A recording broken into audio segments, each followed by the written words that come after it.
Police అక్రమాలపై Panjagutta ఠాణా నుంచి ఒకేసారి 85 మంది బదిలీ. వరుస ఘటనల నేపథ్యంలో నగర సిపి సంచలన నిర్ణయం. ఒకనాడు దేశంలోనే రెండో అత్యుత్తమ ఠాణాగా గుర్తింపు పొందిన హైదరాబాద్లోని పంజాగుట్ట పోలీస్ స్టేషన్ నేడు తీవ్ర అప్రతిష్టను మూటగట్టుకుంది. కాసులతో కేసులను మేనేజ్ చేస్తున్నారన్న ఆరోపణలు వెల్లువెత్తడంతో ఇక్కడ ఎస్ఐల నుంచి హోంగార్డుల స్థాయి వరకు దాదాపు 90% మంది సిబ్బందిపై బదిలీ వేటు పడింది. ఈ స్టేషన్ లో పనిచేస్తున్న వారిలో 6 ఎస్ఐలు, 8 మంది ఎస్ఐలు, 8 మంది ఏఎస్ఐలు, కానిస్టేబుల్, హోంగార్డులు కలిపి 85 మందిని ఏకకాలంలో ఏఆర్ హెడ్ క్వార్టర్స్ కి బదిలీ చేశారు. ఇక్కడ ఈ వార్త గురించి మనం మాట్లాడుకోవాల్సి వస్తే, ఇప్పుడు ఇదే వార్తని కేసీఆర్ ముఖ్యమంత్రి ఉంటే ఎట్లా అనాలిసిస్ చెప్పంటే, చూసినా కేసీఆర్ కి నెల నెల ఇక్కడి సంచులు పోవాలి.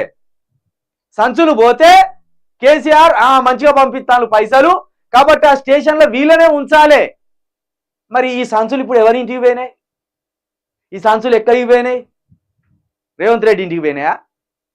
కోమటిరెడ్డి ఇంటికి పోయినాయా? పొంగులేటి శ్రీనివాస్ రెడ్డి ఇంటికి పోయినాయా? ఏ రెడ్డి ఇంటికి పోయినాయి?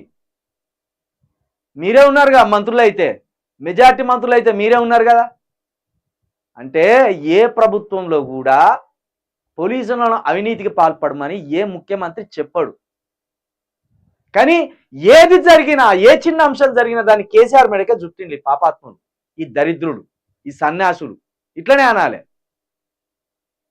ఎక్కడికి వచ్చింది ఇప్పుడు బతుకు? ఊర్లల్లో 4 గంటలు 5 గంటలు కరెంట్ ఉంటలేదట. ఎవడు దీనికి బాధ్యులు? చెప్పినోళ్ళు కాదు, చెప్పిన పాపాత్ములు కాదు, చెప్పిన దరిద్రులు కాదు, సన్యాసులు కాదు, చెప్పులతోటి కొట్టుర్రు ఒక్కొక్కరిని.